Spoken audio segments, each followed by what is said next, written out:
We can spend whatever seniors spend. That's how much we spend on Medicare. It's an open-ended entitlement. It always has been, until Obamacare. You tell your senior friends who love Barack Obama that he was the president who took an open-ended entitlement program and put a cap on it. How's he going to enforce this cap? And by the way, the cap is part of the $500 billion that they use to fund Obamacare. So they're putting a cap on Medicare using the savings to fund Obamacare. How do they enforce the cap? By cutting fees to doctors and hospitals.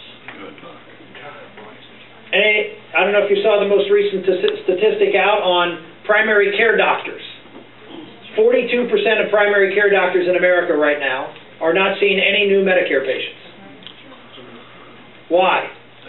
Because they can't afford to. Why? Because the Obama administration and the Congress have cut their reimbursement rates, and they're about to cut them another 26% in January if they don't fix it.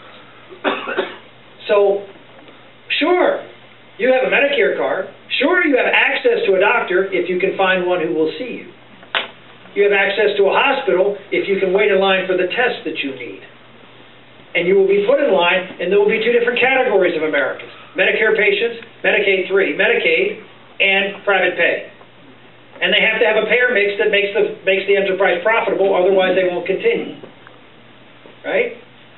So we have a system right now under President Obama that's going to start rationing care to seniors. And they had the audacity to run an ad in New York 23 saying the Paul Ryan plan will throw grandma off the cliff. Well, in their plan, our plan, we should say that grandma has to wait in line first to be pushed off the cliff. We need someone who can go out and draw those very sharp contrasts. I was not for Obamacare. I was actually for the Ryan plan. I didn't call it right-wing social engineering. Why? Because I had a similar proposal when I was in the Congress. And I had a very similar proposal on Medicaid when I was in the Congress. So we've been for bottom-up, consumer-driven health care, not top-down, individual mandates. And if we want that clear contrast, look at the top two people in the polls nationally. They both were for individual mandates, top-down health care. They were both for the Wall Street bailouts. They were both for cap and trade. You want clear contrast? Well, we need to elect someone who will give us a clear contrast and who can win elections. Yes? That's a question. It used to be the Republicans were always on the offense. This Congress that's got the Republicans running the House and the minority in the Senate, they continue to be on the defense. Where is it going to be a time where Republicans like you've done tonight come out on the offense? We haven't been following me very much if you don't think I've been out on the offense. No, I just said I listened to you tonight. Yeah, no. On the offense. But the people in the Beltways, they defend everything that they do. They're collegial and everything like that, while the president continues to attack. Look, I mean, thank God I haven't been in Washington for the last 5.5 years. It's been a great blessing to be outside. I mean, I look back, and you get part of that process, and you just get fixated in trying to make make the sausage, if you will.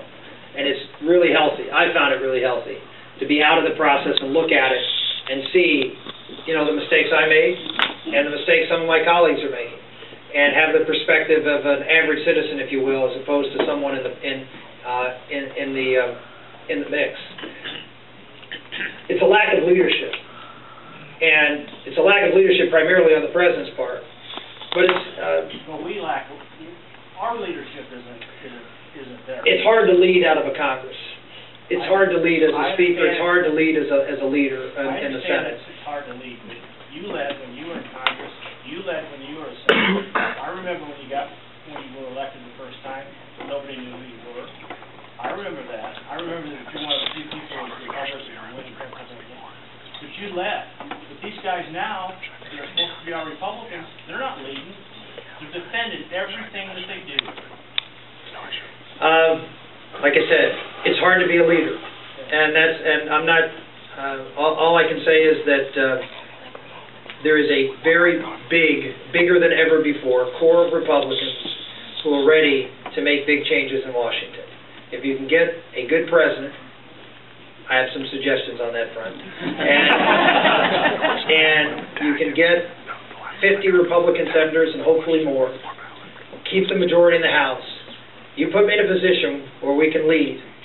We'll go out there. I have to do some interviews. I'm doing Greta tonight. Is that what I'm doing? So I got to wrap up. From here? No. Okay. That's probably why I have to wrap up. And so you can go home and watch me on Greta Van Susteren tonight. But you need someone who's willing to go out and give the narrative to the American public. A lot of the reasons that members of Congress don't lead is because they can't control the narrative. And they just get their brains beat in when they go out and do things that is twisted by the media. And so they just get gun shy. I've been there. And I've seen it happen over and over again. They need the air cover. And Rush Limbaugh ain't enough. They need a leader who's willing to lead. That's why, people say, why'd you go back and run for the Senate? So that didn't make any difference. It'll make some difference, but unless we have a leader in the White House, we can't get the big things done. And that's why I'm in Iowa. And that's why I'm here talking to you. That's why I'm going to spend every day but 2.5, between I'm going to give you Christmas weekend off.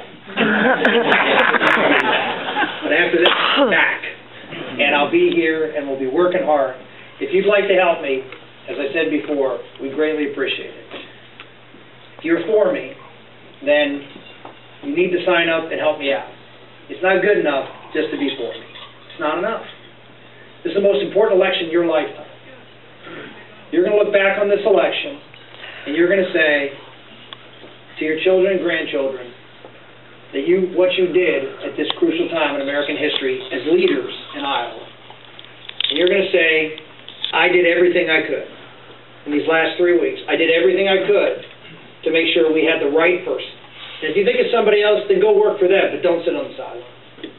You can't. It's not. You have an obligation as Iowans not to sit on the sideline. Our founders said they pledged their lives, their fortunes, and your sacred honor.